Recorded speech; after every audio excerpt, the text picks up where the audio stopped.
স্বাগতম। শাকিব খানের গল্প নেটে বর্তমানে একটি ভাইরাল নিউজ। তিনি আসামে যাচ্ছেন। আসামে তিনি একটি প্রোগ্রামে অংশগ্রহণ করবেন, তার সাথে চিত্রনায়িকা বুবলিও থাকবে। এছাড়াও শাকিব খানের বিভিন্ন চলচ্চিত্রের খবর নেট দুনিয়াতে ভাইরাল। তিনি দরদ ছবিটি ডাবিং করবেন কিনা সেটা নিয়ে নেট দুনিয়ায় কথা হচ্ছে। এছাড়াও রাজকুমার ছবির শুটিং পাবনাতে কতদিন হবে আর সেটা জানতে চাই জনগণ।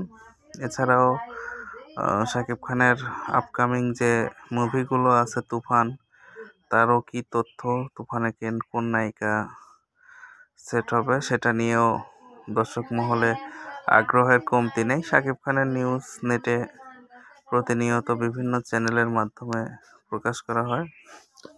এছাড়াও শাকিব খানকে নিয়ে আমাদের আয়োজন আছে, আপনারা অন্যান্য ভিডিওগুলো দেখে আসবেন। শাকিব খানের হিন্দি গানের মাধ্যমে দরদ ছবির প্রচারণা শুরু হবে। শাকিব খানকে নিয়ে আমরা প্রতিনিয়ত ভালো ভালো কন্টেন্ট বানাচ্ছি, আপনারা দেখবেন। তো দরদ ছবির আপডেট অনন্য মামুন তার অ্যাকশন কাট পেজ থেকে প্রতিনিয়ত দেওয়ার চেষ্টা করছেন। মালেক আফসারি বর্তমানে নোয়াখালীতে আছেন। তিনি নোয়াখালী থেকেই সুন্দর সুন্দর কন্টেন্ট তৈরি করছেন। স্বপন চৌধুরী পরিচালক, তিনি সুইডেনে আমাদেরকে ওখান থেকে ভালো ভালো কন্টেন্ট দেন। এছাড়াও উজ্জ্বল, ওয়াসিম, শিমুল তাদের চ্যানেল থেকে শাকিব খানের নিউজ আপডেট দিয়ে থাকে। এছাড়াও আমার ইয়েস জব থেকে আমরা চেষ্টা করি আপনাদেরকে প্রতিদিন একটি করে ভিডিওর মাধ্যমে সহজেই আপনাদের কাছে তথ্য দিতে।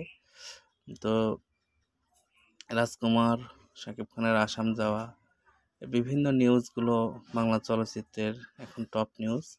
এছাড়াও শাবনূর এবং মাহফুজ আহমেদ চয়নিকা চৌধুরীর পরিচালনায় একটি মাতাল হাওয়া সিনেমার মাধ্যমে ফিরে আসছেন। পহেলিকা ছবিটি ভালো ব্যবসা করাতে প্রশংসা কুড়িয়েছেন মাহফুজ এবং বুবলি। এছাড়াও চয়নিকা চৌধুরীর আরেকটি ছবি বিশ্ব সুন্দরী মুক্তি পেয়েছিল সিয়াম এবং পরিমণির, সেটাও ভালো দর্শক প্রিয়তা পেয়েছে। তো প্রিয় দর্শক, ভিডিওটি ভালো লাগলে অবশ্যই চ্যানেলটাকে সাবস্ক্রাইব করবেন এবং আপনাদের মূল্যবান মতামত আমাদের কমেন্টসের মাধ্যমে জানিয়ে দেবেন। আর কি ধরনের ভিডিও চান অবশ্যই জানিয়ে দেবেন। ধন্যবাদ সবাইকে সাথে থাকার জন্য। স্বাগত।